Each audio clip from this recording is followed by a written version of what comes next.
Last lecture में क्या किया था अपन ने, वो समझ रहे थे अपन, फीचर्स कर रहे थे ना, फीचर्स में लास्ट में ही थे अपन फीचर्स के। तो अपन ने देख लिया था कि भाई क्या क्या पैसा के फीचर्स हैं, उसको थोड़ा सा और 5-10 मिनट लगेगा उसमें, फिर उसके बाद लास्ट अपन देखेंगे क्रिटिसिज्म क्या है। ठीक, क्लियर है? अब देखो, अब क्या याद रखना है कि भाई सबसे पहले अभी मैंने क्या बताया था कि भाई ये है ग्राम सभा, ग्राम सभा के पास कुछ पावर्स दे दी गई हैं, ठीक है ना। कैसे कि कौन कौन सी पावर दी थी ये सब हमने देख लिया था। उसमें देखा था कुछ फीचर्स कि भाई प्रोहिबिशन एनफोर्स करा सकती है, कैन एनफोर्स प्रोहिबिशन, ठीक, प्रोहिबिशन एनफोर्स करा सकती है। फिर उसके बाद रिस्ट्रिक्ट कर सकती है किस चीज को, कंजम्पशन ऑफ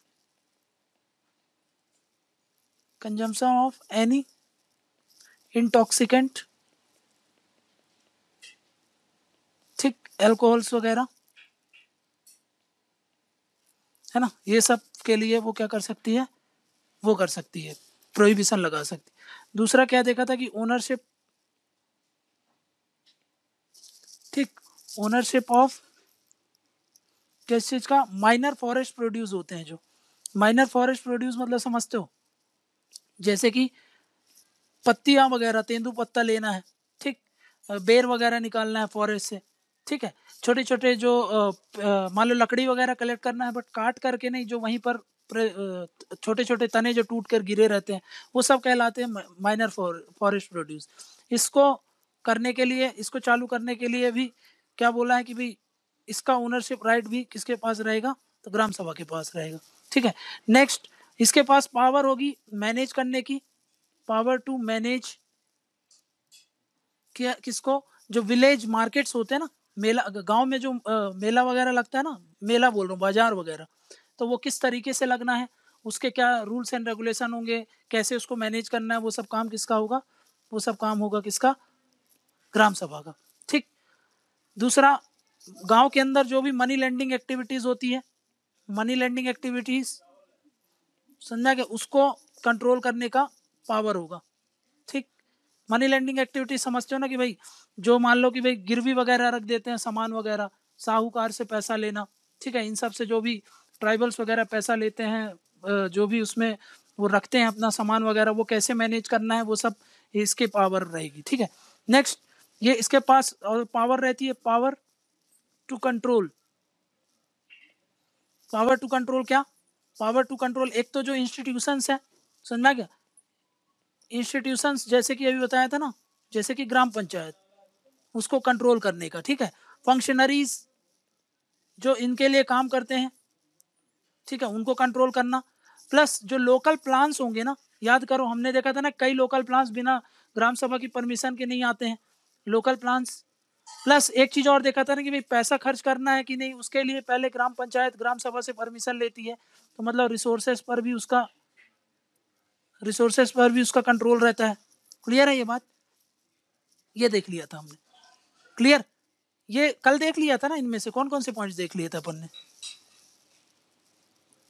नेक्स्ट, इसी में देखो क्या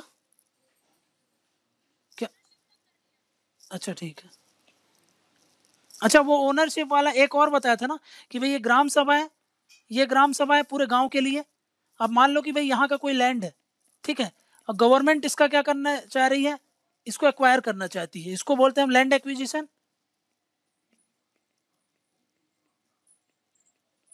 ठीक। तो भाई ये इसके पास पावर होगी कि इसको प्रिवेंट करे, मतलब ग्राम सभा के पास पावर होगी टू प्रिवेंट क्या, लैंड एक्विजिशन जो होता है, अगर वो इलीगल है तो, समझ में आ गया, अनलॉफुल है तब, इफ अनलॉफुल, समझ में आ रहा है, मतलब क्या बोल रहा है कि प्रिवेंट कर रहा है वो, क्या प्रिवेंट्स लैंड एलिनेशन, समझ में आ गई बात, क्लियर है, इसको प्रिवेंट करना, ठीक है ना। ये किसका काम हो गया, ग्राम सभा का। देखो वहां पर ग्राम सभा जो होती है ना, वहां पे भी बहुत पावर होती है, पर ये शेड्यूल्ड एरिया की जो ग्राम सभा, देखो इसके पास कितनी ज्यादा पावर है, वाइड रेंज ऑफ पावर, समझ में आ गया, जबकि ये इलेक्टेड भी नहीं है। क्लियर है ये बात, समझ में आ गई बात। अब देखो नेक्स्ट, मिटा दूं इसको, बताओ मिटाऊं? अब देखो इधर पे, स्टेट की ये जिम्मेदारी है, स्टेट टू एंश्योर दैट, क्या इसकी जिम्मेदारी है कि भाई ये नजर रखते रहना है आपको कि ये होते हैं पंचायती राज, और ये है अंदर उसके ग्राम सभा, ठीक, ये है ग्राम सभा, ये है ग्राम पंचायत, ये है ब्लॉक पंचायत, और ये है जिला पंचायत। इसको ये बात ध्यान में रखनी है कि ये जो होते हैं हायर पंचायत हैं, ठीक है, ये हायर पंचायत है, हायर पंचायत, ठीक, और ये है लोअर पंचायत।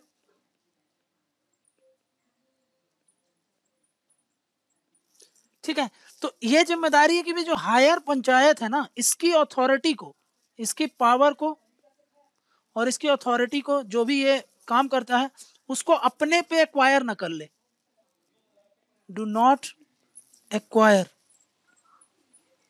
To itself. समझ में आ गया? ये स्टेट की जिम्मेदारी। देखो, स्टेट को ये ध्यान में रखना है कि जो हायर पंचायत है, नीचे वाली पंचायत का पावर्स और अथॉरिटी को अपने आप पे ना ले ले। समझ में आ गया? ये इसकी जिम्मेदारी है, ठीक। इसका भी, ग्राम पंचायत का भी और ग्राम सभा की भी पावर, क्या बोल रहा हूँ, इन दोनों को प्रोटेक्ट करना है। इसीलिए तो तभी ये बनेंगे ना यूनिट ऑफ सेल्फ गवर्नमेंट। समझ में आ गया? तभी तो वो बन पाएंगे सेल्फ गवर्नमेंट। क्लियर है ये बात? ठीक है, नेक्स्ट बढ़ जाए। देखो भाई, एक होता है सिक्स शेड्यूल। अभी आएंगे सिक्स शेड्यूल क्या है। सिक्स शेड्यूल में बहुत ज्यादा ऑटोनॉमी दी जाती है, इसको ऑटोनॉमी दी जाती है बहुत ज्यादा। किसके द्वारा? By state. किस पर्पस के लिए? To govern. समझ में आ गया? इसके लिए बहुत ज्यादा ऑटोनॉमी दी जाती है, लेकिन ये सिक्स शेड्यूल को दी जाती है। बट इसमें ये बोल रहा है पेशा में, जब हम पेशा को फॉलो करते हैं ना, तो पेशा के लिए बोलता है कि स्टेट को क्या फॉलो करना चाहिए? State should follow the pattern of six schedule. अभी आएंगे सिक्स शेड्यूल में क्या क्या ऐसा बहुत ज्यादा उनको छूट दी जाती है। तो ये जो ये वाला पेशा एक्ट है ना, पेशा एक्ट ये बोलता है कि भाई जब हम शेड्यूल्ड एरियाज की बात करते हैं, है ना, सिक्स शेड्यूल जो पेशा वाला रीजन है, पेशा वाले रीजन की बारी आती है जब गवर्नेंस की, तो स्टेट को क्या करना चाहिए? जो सिक्स शेड्यूल में लिखा है ना, वैसे पैटर्न को फॉलो करना चाहिए। ये ऑप्शनल है, समझ में आ रहा ना? ये ऐसा सरकार को एक गाइडलाइंस है कि आप अगर ऐसा करोगे तो बेटर सेल्फ गवर्नेंस आएगा। समझा गया? बट इसका मतलब ये नहीं कि आपको करना ही है, वो तो एक गाइडलाइन दे रहा है कि स्टेट को ये फॉलो करना चाहिए। क्लियर है ये बात? क्लियर है?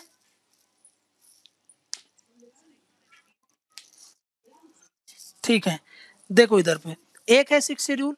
सिक्स शेड्यूल कहाँ पर है? अभी बताया था, एक असम में मिलता है हमको, मेघालय, त्रिपुरा, मिजोरम। ठीक है, यहां पर सरकार बहुत ज्यादा ऑटोनॉमी देके रखती है। किसको? इन वाले रीजन्स को। कौन से रीजन्स को? जिसको हम बोलते हैं ट्राइबल एरियाज।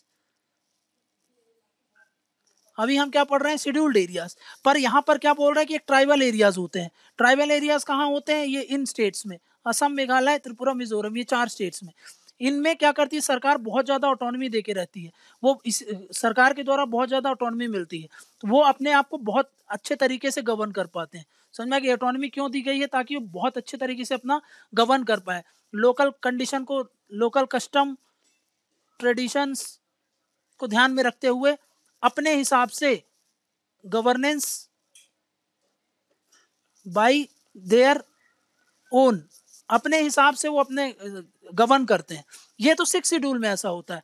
बट इस एक्ट में क्या लिखा है? इस एक्ट में क्या बताता है कि भाई जब स्टेट ये वाला पैटर्न को ही फॉलो करे, जब वो शेड्यूल्ड एरियाज, मतलब जो पेशा में अभी 10 स्टेट देखा था ना, जहां जहां शेड्यूल्ड एरियाज होते हैं, ये मान लो शेड्यूल्ड एरियाज है, तो इसके लिए ये वाला पैटर्न स्टेट फॉलो करे जो सिक्स शेड्यूल में करती है। मतलब जो सिक्स शेड्यूल के लिए प्रोविजंस है, उसको भी स्टेट को यहाँ पर ध्यान देना चाहिए टाइम टू टाइम, जितना ज़्यादा से ज़्यादा हो सके सिक्स शेड्यूल वाले पैटर्न को यहाँ पर लगवाना चाहिए। समझ में आ गया? बताओ, क्लियर है? ठीक है, ठीक है। तो ये तो हमने देख लिया क्या भाई, फंक्शंस वगैरह जो जो पैसा के प्रोविजंस थे, जो जो पैसा में बताया था, वो सब हमने समझ लिया। ठीक है, अब देखते हैं कि भाई इवेल्युएट करते हैं किसको, जो 73rd कॉन्स्टिट्यूशनल अमेंडमेंट आया है। इवेल्युएशन मतलब इसी में हम क्या करेंगे, देखेंगे कि कितना अच्छा है, कुछ क्रिटिसिज्म है क्या, कुछ क्रिटिसिज्म होगा तो क्रिटिसाइज करेंगे उसको कि भाई ऐसा ऐसा है। क्लियर है? तो आप समझते हैं अपन। सबसे पहला बताओ क्या क्रिटिसिज्म होगा। पहली बात देखो कि भाई ये है स्टेट, स्टेट को पावर क्या करना है, पावर डिवॉल्व करना है ना, किसको, PRIs को। अब ये पावर कहां से डिवॉल्व करना है, ये पावर कहां पे लिखी है, ये लिखी है 11th शेड्यूल में। ठीक है, उसमें कितने हैं, 29 सब्जेक्ट्स हैं। इन्हीं सब्जेक्ट्स को तो ट्रांसफर करने की बात की थी कि नीचे भेज दो, बट ये क्या है, ये तो स्टेट की विल पर है ना, डिपेंड्स ऑन स्टेट विल। समझा क्या? क्लियर? एक ये क्रिटिसिज्म है। और हमने क्या देखा कि in fact most of the states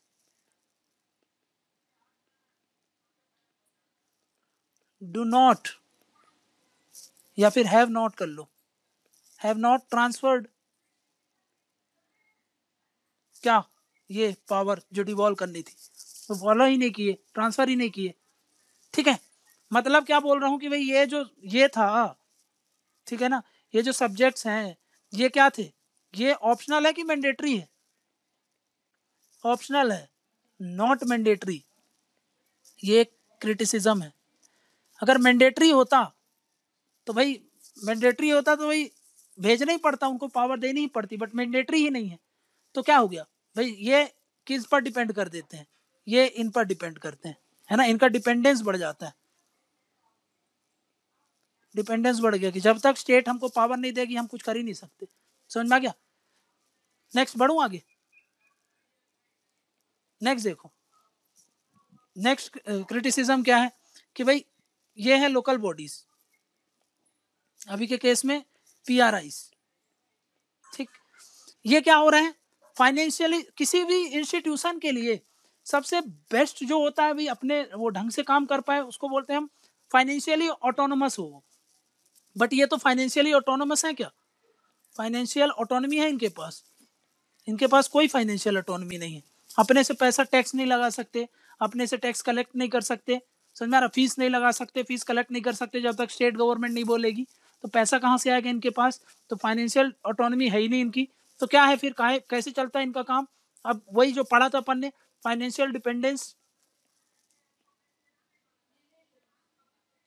financial dependence किस पर, ऑन स्टेट गवर्नमेंट, ये बढ़ गया है फाइनेंशियल डिपेंडेंस। जब कोई चीज फाइनेंशियली किसी पर डिपेंड होती है तो उसकी हमने क्या देखी, एफिशिएंसी कम हो जाती है ना, एफिशिएंसी कम हो जाएगा, वो ढंग से काम नहीं कर पाएगा। समझ में आ गया? क्लियर है? ठीक, अब देखो नेक्स्ट पॉइंट। नेक्स्ट देखो, जैसे कि विधानसभा है, पार्लियामेंट है, इनकी फंक्शनिंग के लिए इनको असिस्टेंस मिलता है ना, इनको भी खूब असिस्टेंट मिलता है। कैसा असिस्टेंस, एक तो टेक्निकल असिस्टेंट, टेक्निकल मिलता है, दूसरा स्टाफ, स्टाफ का असिस्टेंस। समझ में आ गया? तीसरा एक्सपर्टाइज भी होता है इनके पास। समझ में आ गया? ये सब इनके पास होता है, विधानसभा के पास भी, पार्लियामेंट के पास भी। लेकिन जब ये बारी आती है लोकसभा में, पंचायती राज इंस्टीट्यूशन में, ऐसा कुछ है एक्सपर्टाइज दिया जाता है इनको, नहीं दिया जाता। तो ये क्या करते हैं, लैक्स करते हैं। हाँ, जैसे कि BDO वगैरह है, बट वो क्या होते हैं कि ऑफन इग्नोर करते हैं और ब्यूरोक्रेटिक कंट्रोल ज्यादा होता है। तो इनको एज जैसे कि यहाँ पर ये लोग इनके बोलने पर काम करते हैं ना, ये जो भी होंगे इनके दिशा में काम करते हैं। बट पंचायती राज में क्या होता है कि ऐसा नहीं होता, वो अपनी मर्जी से काम करने लगते हैं। इसीलिए क्या बोलूँ, टेक्निकल टेक्निकल स्टाफ ये सब लैक करता है यहाँ पर। समझना कि इसके अलावा एक्सपर्टाइज भी कम है, ट्रेनिंग भी नहीं होती इनके पास, ट्रेनिंग भी कम है। समझ में आ गया? क्लियर है ना? अब समझो ऐसा कैसे बोल रहा हूं मैं, यहां पे समझना।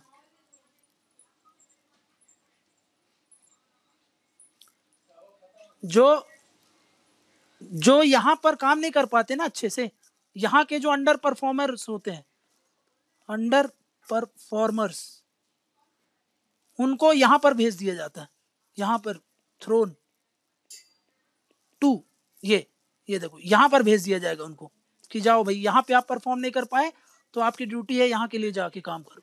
सोचो जो यहाँ पर काम नहीं कर पाए उनको आप लगा दे रहे हो तो उनका यहाँ पे आकर के क्या उनका परफॉर्मेंस बढ़ जाएगा क्या? नहीं। तो इसीलिए ये हमेशा अंडर परफॉर्म रहते हैं।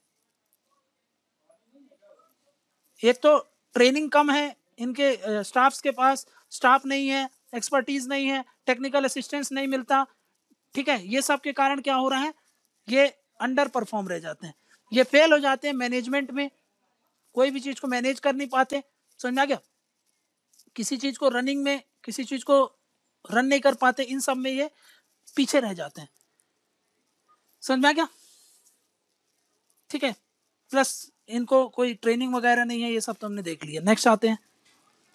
नेक्स्ट देखो, देखो ये है लोकसभा, ये है विधानसभा, ये है लोकसभा, और ये है मान लो पंचायती राज इंस्टीट्यूशन। ठीक, अब समझते हैं। इसको डिसॉल्व कर दिया, किया जा सकता है, हाँ डिसॉल्व किया जा सकता है। इसको भी डिसॉल्व किया जा सकता है, हाँ किया जा सकता है। इसको भी डिसॉल्व किया जा सकता है, हाँ बिल्कुल किया जा सकता है। ठीक, ये कौन करता है? प्रेसिडेंट करते हैं। ये कौन करता है? गवर्नर करते हैं। ये कौन करता है? स्टेट गवर्नमेंट करती है। ठीक, अब इधर पे ध्यान दो, यहाँ पे भाई ये दोबारा आती है ना, न्यू न्यू लोकसभा आएगी आफ्टर इलेक्शन, ये भी न्यू न्यू विधानसभा आफ्टर इलेक्शन, ये भी न्यू पंचायती राज इंस्टीट्यूशन आफ्टर इलेक्शन। आएंगे कि नहीं आएंगे? लेकिन यहां पर देखो इसका अब टर्म कितना होगा, इसका जो टेन्योर होता है ना वो होता है 5 इयर्स, इसका भी टेन्योर होता है 5 इयर्स, और इसका टेन्योर कब तक होता है? हाँ, जो पहले वाली panchayat remaining, yes remaining, remaining term किसका? Of previous PRI. समझ में आ गया? ये एक सबसे बड़ा डिसएडवांटेज है। समझ में आ गया? तो भाई ऐसे में तो तुम इनको इंस्टीट्यूशन ऑफ सेल्फ गवर्नेंस क्या बोल रहे हो, ये तो आपके टूल्स हो गए ना, जैसा आप चाहोगे वैसा इनके साथ कर सकते हो। तो ये नेक्स्ट क्रिटिसिज्म है। ठीक है, बढ़े आगे। नेक्स्ट आओ। नेक्स्ट एक टर्म होता है जिसको बोलते हैं पंचायत पति कल्चर। देखो भाई ये है एक औरत, ठीक है, इसको जनता ने चुना था, मान लो ये है सरपंच, और ये कौन है? ये फीमेल है। लेकिन हमने हमने हमने क्या सोच करके ये रिजर्वेशन रखा था बताओ? हमने ये रिजर्वेशन फॉर वुमेन, हमने क्या सोच के रखा था कि भाई इनका क्या होगा? एम्पावरमेंट होगा, वुमेन एम्पावरमेंट। क्लियर? ठीक है, प्लस बेटर कोऑर्डिनेशन बने किसके बीच में? वुमेन्स के बीच में।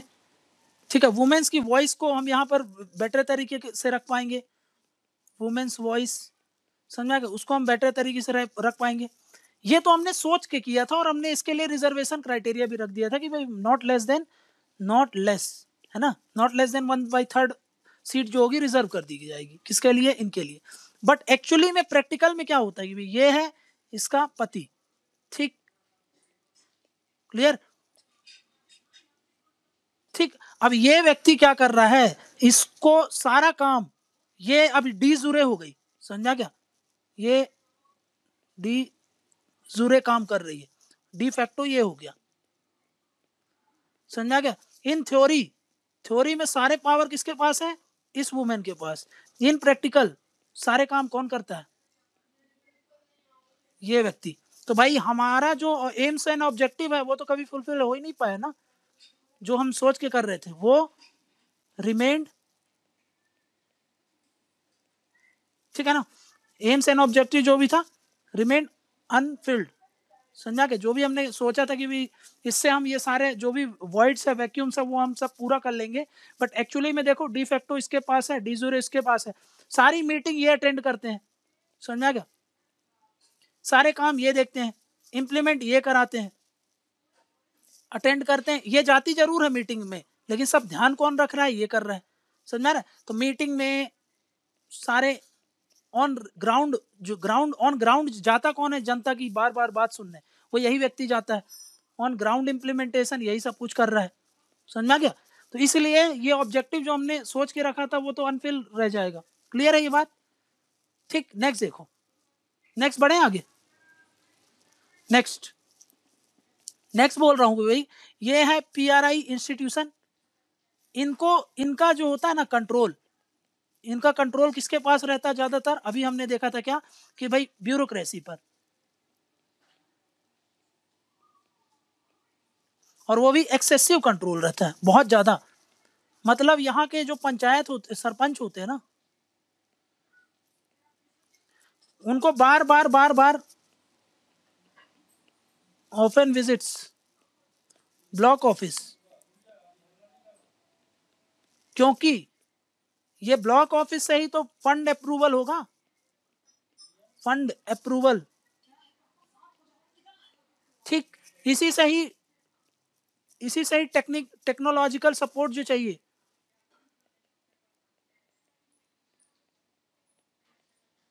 इन सब के अप्रूवल के लिए भाई कहाँ पे बार बार विजिट करना पड़ता है? Block office. अब ब्लॉक ऑफिस क्या है? एक तरीके का ब्यूरोक्रेटिक कंट्रोल हो गया ना, ठीक है। अब इसके कारण क्या होगा, ये सरपंच बार बार चक्कर लगाते रहेंगे, एक समय बाद ये थक जाएंगे और ये क्या होगा, इनएफिशिएंट हो गया, ठीक है, ये बहुत ज्यादा इनएफिशिएंट हो गए, ढंग से काम नहीं कर पा रहे, समझ में आ गया। नेक्स्ट बढ़े आगे। नेक्स्ट देखो भाई, ये है पंचायती राज इंस्टीट्यूशन। इसको ऊपर से स्टेट से क्या मिल रहा है? फंड मिल रहा है, ठीक, फंड। लेकिन ये फंड का नेचर कैसा है? ये है था tied fund. Tied fund, tied fund मतलब क्या होता है समझो। टाइड फंड मतलब उस फंड को आप किसी और चीज के लिए खर्च नहीं कर सकते, स्पेसिफिक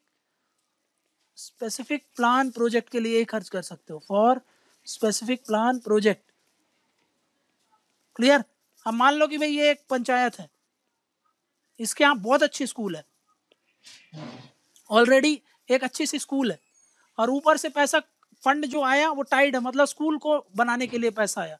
तो इसमें अब इसको, इसके लिए तो कोई काम का नहीं रह गया ना वो पैसा, क्योंकि इसके अंदर तो वैसे ही पहले इतना बढ़िया सा पंचायत है, और पंचायत है बोल रहा हूँ, स्कूल है।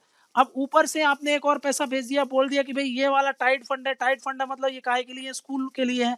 अब स्कूल तो ऑलरेडी उस गांव में थे, बहुत अच्छे स्कूल थे, कितने स्कूल बनाएंगे, तो ये इनएफिशिएंट हो गया, कोई काम का नहीं रह गया। तो भाई इसका जो वर्किंग होगा, वर्किंग वो खत्म हो गई है ना, ढंग से काम नहीं कर पाएगी, ठीक। तो हम क्या कर सकते हैं, जब सॉल्यूशन में कभी लिखें तो समझ गए ना, अनटाइड होना चाहिए। अगर ये अनटाइड होता, अनटाइड फंड होता, तो बस इसको इतना पैसा दे दिया जाता। अब ये इस फंड को कहीं भी खर्च करे अपने अनुसार, समझ में गया, एज दे डिजायर, जैसे उनको समझ में आया ना उस हिसाब से वो खर्च कर पाए, समझ में गया, अकॉर्डिंग टू देयर नीड्स। अगर ऐसा हो तो फिर ये, इससे क्या होगा, बेटर गवर्नेंस आएगा, समझ में आ गया। ऐसा होता है तो बेटर गवर्नेंस आता है। क्लियर है? Tight nature of fund. Next आए, बना लिए तो ना सब, ठीक है। नेक्स्ट बढ़ते हैं। अब देखो एक और दिक्कत है, ये है कि भाई ये है गांव, इस गांव में ये है ग्राम पंचायत, ठीक है। ग्राम पंचायत को कंट्रोल करने के लिए कौन है? ये ग्राम सभा है, ये ले लेते हैं ग्राम सभा, ये ले लेते हैं ग्राम पंचायत। अब मान लो कि भाई ऊपर से स्टेट ने परमिशन दे दी, इसको पावर दे दी, पावर इनको दे दिया गया। पावर काहे का? कि भाई टैक्स कलेक्ट करो, आप फाइन्स कलेक्ट करो अपने एरिया से, समझ में आ गया, फीस कलेक्ट करो, इस चीज से रिलेटेड हम ये आपको पावर दे रहे हैं। पर अब ग्राम पंचायत, अब यहाँ पे इनके आसपास, इनको तो यहीं रहना है ना, इनको यहीं रहना है। अब ये बार बार अपने ही लोगों पर टैक्स अगर लगाएंगी, अपने ही लोगों से फीस कलेक्ट करेंगी, फाइन्स कलेक्ट करेंगी, तो वो क्या हो जाएगा, इनके में भी, इनके लिए फिर दिक्कत हो जाएगी। इसीलिए क्या होता है भाई, यहाँ पर ये लोग कतराते हैं कि भाई हम टैक्स नहीं लगाएंगे, है ना। तो इसके कारण ये फिर भी बंध जाते हैं अपने ही कामों में, ढंग से काम नहीं कर पाते। मतलब क्या है, रिलक्टेंट रहते हैं, reluctant to use fiscal power. क्यों ऐसा क्यों होता है, फिस्कल पावर को क्यों नहीं यूज करते ये लोग ढंग से? क्योंकि since they live in same village, ठीक, इसीलिए वो उसको यूज नहीं कर सकते। ठीक है, ग्राम सभा इसको अभी तक एम्पावर किया ही नहीं गया है, बस पेपर में बोल दिया गया है कि ये पावर होगी, हैज नॉट बीन एम्पावर्ड। ठीक, नेक्स्ट देखो, next creation of para bodies, creation of para bodies, इसका मतलब समझो, ये गांव है, समझ में क्या, यहां पर तो ग्राम पंचायत अपना काम कर ही रही है, इसके साथ साथ हमने कुछ और, सरकार ने कुछ और सारी बॉडीज को बहुत सारा काम दे के रखा है, ये सब बॉडीज कहलाती हैं पैरा बॉडीज, समझ में आ गया, ये सब पैरा बॉडीज हैं। जैसे कि समझो, जैसे कि कभी देखा है कि भाई भोपाल में जो बिल्डिंग बनाने का काम होता है वो हाउसिंग बोर्ड के पास होता है, समझ में आ गया, साफ सफाई वाला काम होता है म्यूनिसिपैलिटी के पास होता है, पार्किंग वाला काम म्यूनिसिपैलिटी के पास होगा, समझ में आ गया, लेकिन इलेक्ट्रिसिटी वाला काम म्यूनिसिपैलिटी के पास नहीं, किसी और के पास हो जाता है, समझ में आ रहा है। तो ये क्या कर रहे हैं, अलग अलग काम को फॉर डिफरेंट वर्क्स हम क्या करते हैं, डिफरेंट डिफरेंट बॉडीज स्टैब्लिश करते हैं, डिफरेंट बॉडीज स्टैब्लिश्ड, इनको बोलते हैं पैरा बॉडीज। अब हम सोचो, एक ये ग्राम था, इस ग्राम में ये तो ढंग से काम नहीं कर पा रही थी और ऊपर से और इतनी सारी बॉडी लेके आ गए हम, ये पैरा बॉडीज। ये पैरा बॉडीज का क्या होता है कि भाई जब बहुत सारी पैरा बॉडीज हो जाती है ना, तो भाई इसके कारण क्या होता है ना कि ये सरकार करती क्यों है, ऐसा करती क्यों, पैरा बॉडीज क्यों लाती है, इसलिए लाती है कि भाई स्पीडी इम्प्लीमेंटेशन हो, स्पीडी हो काम, स्पीडी वर्क, और उसका इम्प्लीमेंटेशन अच्छे से हो। ठीक है, प्लस ये बॉडीज जो होती है ना, ये सरकार, इसमें पूरा ब्यूरोक्रेटिक कंट्रोल रहता है, समझ में, ये पूरा ब्यूरोक्रेटिक है। ब्यूरोक्रेटिक होने के कारण क्या होता है, ब्यूरोक्रेटिक होने के कारण ये होगा कि अकाउंटेबिलिटी बढ़ जाती है, ठीक है, ये बढ़ गई। लेकिन यहां पर देखो, इनके लिए तो अकाउंटेबिलिटी बढ़ गई, यहां पर इनएफिशिएंसी आ जाती है, ग्राम पंचायत के लिए तो इनएफिशिएंसी हो गई, समझ में आ गया, तो इसीलिए ये ढंग से काम नहीं कर पाएंगे।